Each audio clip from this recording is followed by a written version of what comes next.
Mae gofalon bugail yn fawr iawn, ac fel gwas o fugail yr ath goronwy piw, a hynny yn meirionydd. Dyma fe'n sôn wrth Tom Evans am ei brofiadau yn 1975 yn y rhaglen Gwyn y Gorffennol.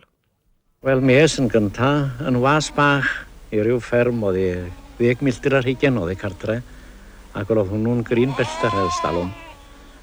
A'r cyflog oedd 25 y flwyddyn. A dwi'n cofio'n iawn i mi roed 2.20 am y siwt gyntaf a 12 swllt am y par esgidiau. Oedd na lawer o fechyn ifanc yn mynd yn fugeiliad y Prytwnau? O na, oedd. Chydig iawn oedd mynd. Mae gwyd fi'n ardal chwareli a Barllefenni ac roedd yn naturiol i'r bechgyn fynd i'r chwarel fel oedd i'r hen i'r tad nhw wedi bod yn mynd yno. Oedd e'n fywyd unig iawn, sy'ch dweud, o edrych nôl na fe nawr? Wel oedd o'n fywyd, dwi'n siŵr bys o'n fywyd unig iawn i ambell ddyn o'n gan bod yr elfen yno chi doedd o ddim yn unig i ni. Roedden ni'n hapus ar y mynydd efo'r defaid a'r cwn. Yno roedd yn bywyd ni. Diolch i erioed yn meddwl am roi'r gorau iddo? O, neddo rioed. A petawn ni'n ail gychwyn eto, mi awn yn ôl, rhan fath yn union ac hwnnw sy'n figel. Am faint oeddech chi'n aros ar y pennau chi'n wedyn ar y mynydd, dim ond defaid ar y cwn gynnwch chi?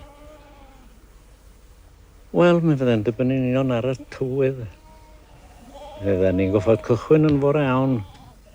Pam oedd y cyndron yn y poeni, fydden ni'n goffod cychwyn am 4 o'r gloch y bore cyn does ar y gres. Ond dydy'r cyndron yn poeni mor bigel heddiw, mae'r dipia newydd mae wedi dod o dyna un fendith fawr o ddaeth i'n rhan ni. A mae'n amser o'ch chi'n aros a bennau chi'n wedyn? O, fyddech yn fyny'n am 8-10 awr i chi, a chydig chwaneg am.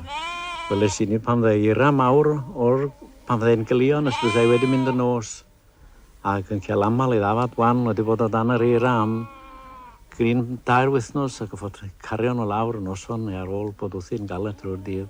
Oedd eira yn elin i chi bob amser oedd e? Oedd o'n elin mawr iawn i ni. Nenwedig eira o'r môr. Roedd na ryw wenwyn rhyfedd iawn yn yr eira o'r môr. Ac roedd na graig fawr tu nôl i'r tir, fferm o'n i'n gweithio. A llwybrau yn y grig. Ac yn aml ar fin os pan fod ni'n clywed sŵn y defaid yn dod i lawr, mi fydde'n rhybydd bod na storm yn ddod. Oedd rhyw sŵn oeredd hiraethus iawn yn ei brefiadau nhw. Be arall oedd gelynion y bigel yn benna? Wel, un gelyn mawr iawn oedd un oedd y llwynog. Oedd o'n eithriadol o boenus yma. A dwi'n cofio un tro na hen gerlun o lwynog yn poeni'n am dymore. Ond fe ddaeth i ddydd yn tai ben a pan daliwyd o, fe roedd na nod ar ei geg o ac ar ei feingefn o. Ac mae hynny'n cadarnhau bod o'n cario ei ysglyfaeth ar ei gefn, gan fod nod glas ar feingefn yn hwyn ni. Wel nawr, oedd e'n fywyd oedd chi'n goffo mynd ar defed i lawr i'r gwastatur yn ystod y geia, a felly ydych chi, oedd hyn yn golygu llawer iawn o waith i chi?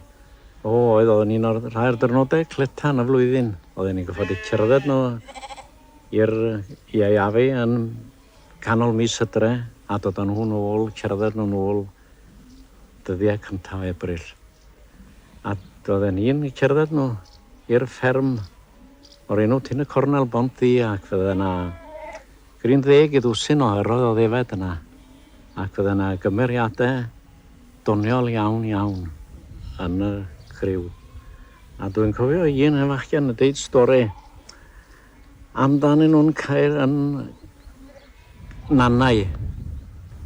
Ac wedi mynd i fyny i hel Wyn Gwynion. Ac un i'r bugeiliad petai o'n oen di os nag oedd wedi farcio i glist, oen gwyn oedd o. A fel mae llawer o res sydd efo defaid, dwi'n siŵr bod nhw'n gwybod na tipyn o gamp ydy dod ar Wyn Gwynion i'r gorlan.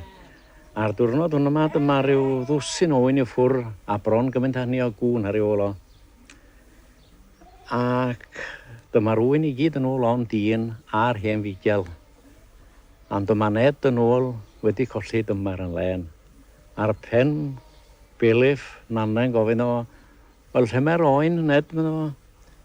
O, mae o wedi mynd i uffern, medda fo. Wel, nid bech me ddeg yn oed glwyd hi'n dweud bod yna Welsh lamb ar yn cyfyrnu'n dau pan awn ni'r lle poeth hwnnw.